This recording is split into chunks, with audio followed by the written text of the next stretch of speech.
Et si quitter son pays signifiait aussi affronter une autre forme de combat? Et si réussir dans un système qui ne vous attend pas demandait bien plus que du talent? Aujourd'hui, Maison Bantu vous plonge dans une histoire vraie. Une histoire de migration, de courage, de racisme, de résilience et de dignité. Inspiré du livre Mémoire d'Outre-Haine écrit par Kofi Yamgane. Un témoignage puissant qui montre ce que signifie vraiment réussir quand tout semble contre vous. Tout commence dans l'actuel Togo, dans un environnement marqué par la tradition, la communauté, les valeurs. Kofi Yamgane grandit avec une éducation forte, une éducation basée sur le respect, le travail, la dignité. Mais très tôt, son destin va le pousser loin de ses racines. Comme beaucoup de jeunes Africains, il quitte son pays, direction la France, avec des rêves, des ambitions et une volonté de réussir. Mais ce départ marque aussi le début d'un autre combat, car l'Europe qu'il découvre n'est pas celle qu'il imaginait. En arrivant en France, Kofi découvre les différences culturelles, les difficultés d'intégration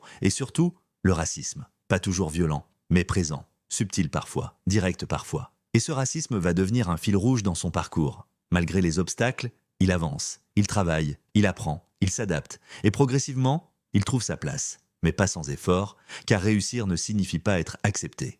Être africain en France, c'est parfois vivre entre deux mondes, ni totalement d'ici, ni totalement de là-bas. Et cette tension crée des questionnements, des doutes, des défis identitaires. Mais Kofi décide de transformer cette dualité en force. Il entre en politique, un choix audacieux, dans un environnement où les minorités sont peu représentées, les préjugés existent, les résistances que sont fortes. Et c'est là que son combat prend une nouvelle dimension.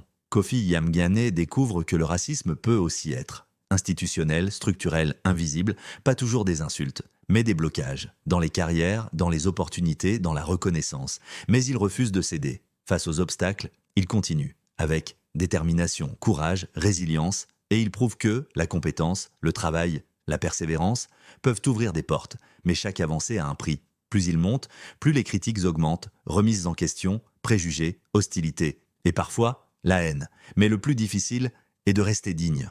Kofi Yamgane choisit une voie difficile. Ne pas répondre par la haine, mais par la dignité, la persévérance, la cohérence, et cette posture devient un message puissant. Mais cette histoire dépasse le cas individuel. Le parcours de Kofi reflète une réalité plus large, celle de nombreux Africains et Afro-descendants, entre migration, intégration, discrimination, réussite. Et le livre pose une question essentielle. Comment exister pleinement dans un système qui ne vous a pas prévu? Mais la réponse passe par la conscience. Comprendre les mécanismes sociaux, les rapports de pouvoir, les structures invisibles, permet de mieux naviguer dans le système. Mais la conscience seule ne suffit pas. Kofi agit. Il participe, il s'engage, il construit, et montre que le changement passe aussi par l'implication. Mais ce chemin est souvent solitaire. Être pionnier, c'est parfois être seul. Porter des attentes, des responsabilités, des pressions, et cela demande une force mentale énorme. Mais cette solitude forge aussi le caractère. Malgré les échecs, les critiques, les obstacles, Kofi continue et incarne une idée forte. La résilience est une arme.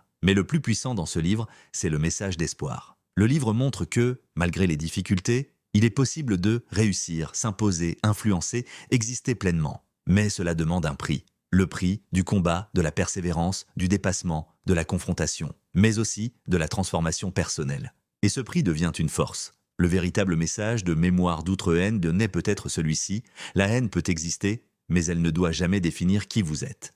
Et si la véritable victoire était de rester debout, malgré tout, Mémoire d'Outre-Haine n'est pas simplement une autobiographie, c'est un témoignage, une leçon de vie, une réflexion sur la société, un message de résilience. Kofi Yamgane nous rappelle une vérité essentielle.